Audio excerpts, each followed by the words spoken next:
Le mensonge a des jambes courtes, mais au Cameroun, on dirait qu'on lui a donné des chaussures de marathon. Mes très chers abonnés de Cameroun Flash, asseyez-vous bien, respirez, rangez vos pop-corn, parce qu'aujourd'hui, on ouvre un dossier qui gratte, qui pique, et qui fait trembler même les murs de certaines permanences politiques.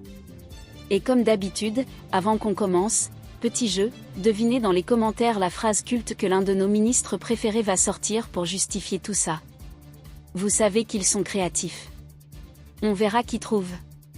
Mais entrons doucement, façon Cameroun Flash, dans cette histoire qui ressemble de loin à un film, mais qui est bel et bien notre réalité nationale. Une réalité qu'on nous sert chaque saison, avec un casting inchangé, des scénaristes soudés, et une fin toujours surprenante, pour ceux qui y croient encore. Aujourd'hui, le scénario s'appelle « Comment fabriquer une victoire avant même d'ouvrir les bureaux de vote ». Parce que oui, pendant que les citoyens se lèvent tôt, carte d'électeur à la main, espoir dans la poche, il y en a qui se lèvent encore plus tôt, pour écrire la fin du match avant que le coup d'envoi sonne. Et cette fois, ce n'est pas un opposant qui accuse, ce n'est pas un blogueur en colère qui invente. C'est un mécanisme détaillé, déballé, expliqué, mis à nu. Selon ce que relaie Paul Chouta, le pays serait aujourd'hui secoué par ce qu'il qualifie de « scandale électoral », avec un document explosif qui révèle noir sur blanc 20 départements où Elecam aurait soi-disant fabriqué les résultats en faveur du champion éternel du RDPC. Sa Majesté des urnes inaltérables, Paul Biya. Oui, 20 départements. Pas 2, pas 3. 20. C'est-à-dire qu'on ne parle plus de quelques erreurs, mais d'un système complet qui s'apparente plus à une stratégie qu'à un accident. Et l'auteur de la publication ne mâche pas ses mots, « Venez voir, c'est très grave », dit-il. Et nous, à Cameroun Flash, on est venu voir. On a regardé, re-regardé, on s'est frotté les yeux. Parce que ce qui apparaît là, ce n'est plus un simple soupçon de manipulation. C'est un tutoriel. Une démonstration. Une explication détaillée de comment les résultats peuvent être cuisinés avant d'être servis au peuple comme un plat national incontournable. Alors oui, restez bien scotchés, parce que ce que vous allez entendre aujourd'hui dépasse la fiction.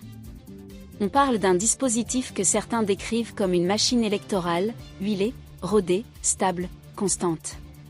Une machine où chaque département devient une pièce du puzzle, chaque chiffre un bouton, chaque électeur un détail facilement écrasable sous les rouleaux compresseurs de la victoire obligatoire. Ici à Cameroun Flash, vous le savez, notre boulot c'est d'ouvrir les rideaux. De tirer les fils. De vous amener au cœur des mécanismes qu'on vous présente habituellement comme des mystères. Notre équipe travaille jour et nuit, en temps réel, pour vous amener des analyses claires, nettes, sans trembler, et surtout accessibles à tous. Parce qu'au Cameroun, la transparence n'est pas un luxe. C'est une urgence. Mais avant de plonger plus loin dans ce dossier brûlant où la démocratie ressemble parfois à un exercice de prestidigitation, prenez juste une seconde. Likez la vidéo, que tout le monde voit. Abonnez-vous si vous êtes nouveau, vous êtes chez vous. Activez la cloche sinon, l'actualité vous dépasse comme un taxi en surcharge. Si tout ça est fait. Parfait. On peut continuer. Dans ce pays, quand quelqu'un veut te tromper, il ne se cache même plus. Il te regarde droit dans les yeux, il te dit « Mon frère, c'est comme ça », puis il te demande encore de dire merci. C'est exactement ce qu'on a ressenti quand la fameuse liste des 20 départements suspects est sortie, comme un bulletin de notes où l'élève a eu 20/20 partout, sauf que tout le quartier sait que l'enfant manque même de cahiers. Le Cameroun, c'est ce grand village où quand les choses dépassent, on ne s'énerve plus, on observe seulement, on rigole un peu, puis on dit, vraiment, que Dieu nous aide. Donc, imagine la scène, un pays de 58 départements, des routes cassées, des gens fatigués, des files d'attente qui donnent envie de rentrer chez soi, mais étrangement, dans 20 départements, la participation électorale grimpe comme si c'était un concours. 70%, 80%, 90%, et même 97% à la cadet. Là-bas, apparemment, personne n'a dormi, personne n'a voyagé, personne n'a fait un malaise, personne n'a perdu sa carte d'électeur, personne n'a dit « je suis fatigué ». Même les ancêtres ont dû sortir de la brousse signer leur présence. Non vraiment, c'est fort. Et au milieu de tout ça, voilà Paul Chouta qui débarque avec une publication comme un vendeur de beignets qui arrive au carrefour en criant « Venez goûter, c'est chaud ». Sauf que lui, ce n'est pas du beignet, c'est du feu. Il dit « Venez voir, c'est très grave ». Et quand un Camerounais commence une phrase comme ça, sache que ce qui suit n'est jamais doux. C'est que le ndem est solide. Et ce ndem-là, c'est Elecam qu'il pointe du doigt, avec un doigt tellement long qu'on dirait une antenne parabolique. L'article explique que le vol électoral se serait fait en jouant sur le taux de participation. Tu vois la technique ? On ne te touche même pas dans l'urne, on te touche dans les chiffres qui entourent l'urne. On gonfle un peu ici, on rajoute un peu là, on met un peu de levure dans la casserole, puis on te sert un résultat bien chaud, bien doré, exactement comme on veut. Pendant que le citoyen pense qu'il a choisi, le système, lui, choisit le choix du citoyen. Et quand tu demandes explication, on te dit que tout s'est bien passé, calme-toi, c'est la démocratie. Et c'est là que l'histoire devient encore plus sucrée. Selon l'analyse relayée, dans les départements où la participation est normale, environ 57%, les pourcentages de chaque candidat restent logiques. 60% par-ci, 10% par-là, bref, des chiffres qui ressemblent à quelque chose. Mais dans les fameux 20 départements bénis du Seigneur et d'Elecam, soudainement, l'un des candidats devient un magicien. Les scores bondissent comme un kangourou sous vitamine. De 60%, on monte à 80%, à 90%, à presque 100%. Il ne manquait que lui-même à y voter 2 fois pour compléter. Les chiffres parlent seuls. Parce que quand un département affiche 97% de participation, on ne peut plus parler de hasard. On parle d'une performance. Une performance olympique.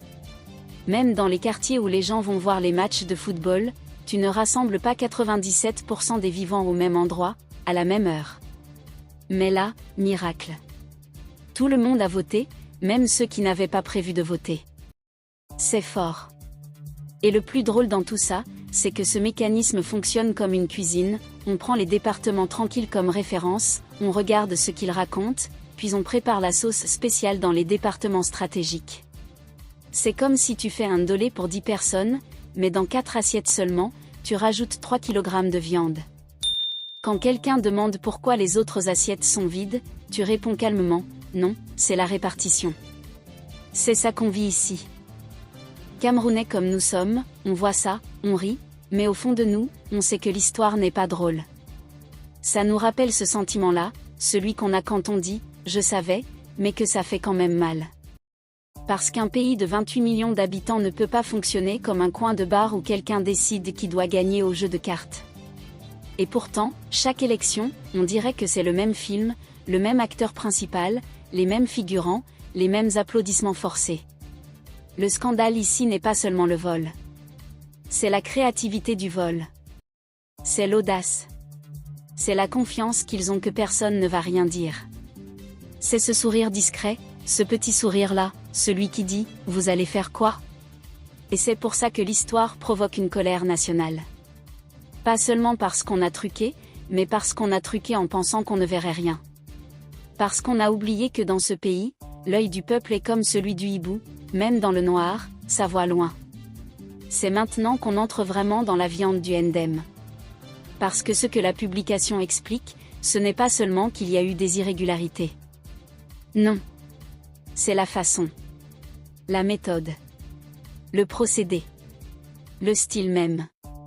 Le Cameroun est un pays où, quand un problème éclate, il ne vient jamais seul, il vient avec son oncle, sa tante, ses cousins, et parfois même un voisin qui n'était pas invité. Et ici, la famille complète de la fraude est sortie pour saluer le public.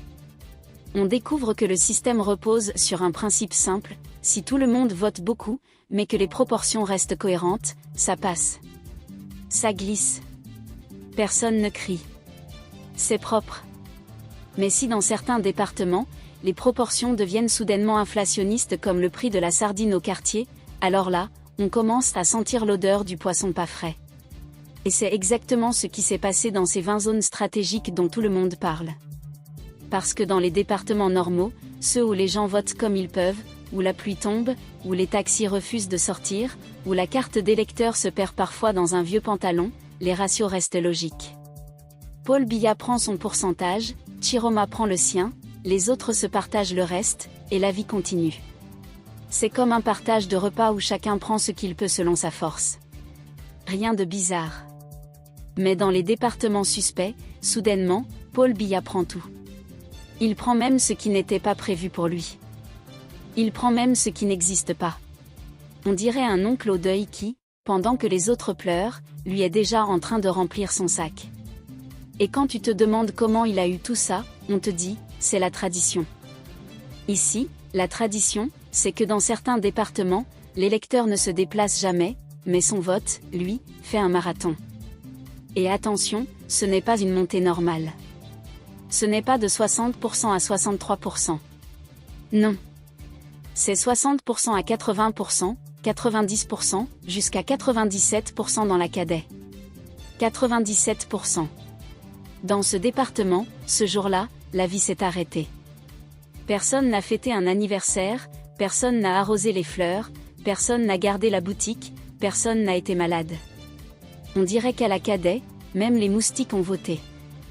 Parce que sinon, comment tu expliques 97% de présence humaine dans un pays où parfois même les gens ne se déplacent pas pour aller récupérer un colis gratuit? Et c'est là que la logique se casse. Parce que la fraude, quand elle est subtile, elle ressemble à une erreur. Mais quand elle est trop ambitieuse, elle devient un spectacle. Et dans ce cas précis, ce n'est plus un simple doute, c'est un concert live avec projecteur et microphone. Les chiffres parlent trop. Ils crient. Ils chantent même. Ils disent, venez voir comment on a fait. Et ça, c'est ce qui met le feu dans les réactions. Ce qui choque encore plus, c'est que ces départements gonflés deviennent faciles à repérer, parce qu'ils sont trop parfaits. Et quand quelque chose est trop parfait au Cameroun, le Camerounais méfiant dit toujours, ça cache quoi? Rien n'est parfait ici. Même les coupures de courant ne sont pas régulières.